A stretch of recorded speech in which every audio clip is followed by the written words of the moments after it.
তো hello guys, welcome to my another blog. কেমন আছো তোমরা? আশা করি সবাই আছো ভালো। তো গাইস, আজকে আমি চলে যাচ্ছি অন্য জায়গায়। এখানে আমার কাজ শেষ হয়ে গেছে, আর যাওয়ার আগে আমার এই ছোট্ট বন্ধুরার সাথে গাইস একটু খেলে নিচ্ছিলাম। তো যাই হোক গাইস, আমি সেখান থেকে বাইকে করে বেরিয়ে পড়ি আজকে বাস স্ট্যান্ডে যাওয়ার উদ্দেশ্যে। বাস স্ট্যান্ডে গিয়ে গেছে, বাসে উঠে পড়ি। বাসে সিট না থাকে গেছে, সেখানে দাঁড়িয়ে থাকি। আর রাস্তার সুন্দর দৃশ্য দেখতে দেখতে গেছে আমি পৌঁছে গেলাম সেখানে। তো যাই হোক গ্যাস, সেখানে পৌঁছে আমি চলে যাচ্ছি এখানে চা খেতে। আর প্রথমে গিয়ে একটা কাটলেট নিয়ে নিই। কাটলেট নিয়ে গেছে চা নিয়ে চা খেতে খেতে একটা অনেক দৃশ্য দেখতে পেলাম গাইস আমি, যেখানে একটা জিনিসটা খুব অস্বাভাবিক মনে হলো আমার, কারণ এখানে পাথরের সুটকেস আর পাথরের ব্যাগ বানিয়ে রেখেছে। তো যাই হোক গাইস, সেখানে চা খেয়ে সেখানে বিলটা পে করে আমি সেখান থেকে বেরিয়ে বললাম আবার আলাপুরে যাওয়ার উদ্দেশ্যে। আর আলাপুরে যাওয়া বলতে গেছে আমি বর্তমানে আছি আলাপুরা ডিস্ট্রিক্টে। আর এই ডিস্ট্রিক্টে হচ্ছে আমার জন্য গেছে একটা ইমোশন আমার জন্য আর কি, কারণ প্রায় এখানে আমি বিগত 3 বছর ধরে টানা ছিলাম। আর আমি যখন প্রথমে একটা ভিডিও বানিয়ে গেছে, আমরা ব্লগ বানিয়েছিলাম, প্রায় হিন্দিতে কথা বলছিলাম আমি, প্রায় 2022-এ সেটা।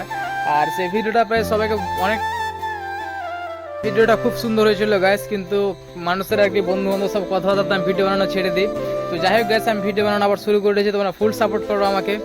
আর আলাপুরা দৃশ্য গাইস তোমরা দেখেছো হয়তো, আলাপুরা দৃশ্য খুব সুন্দর গাইস। আর এখানকার দৃশ্য দেখতে দেখতে আমি পৌঁছে যাচ্ছি আমার ডেস্টিনেশনে।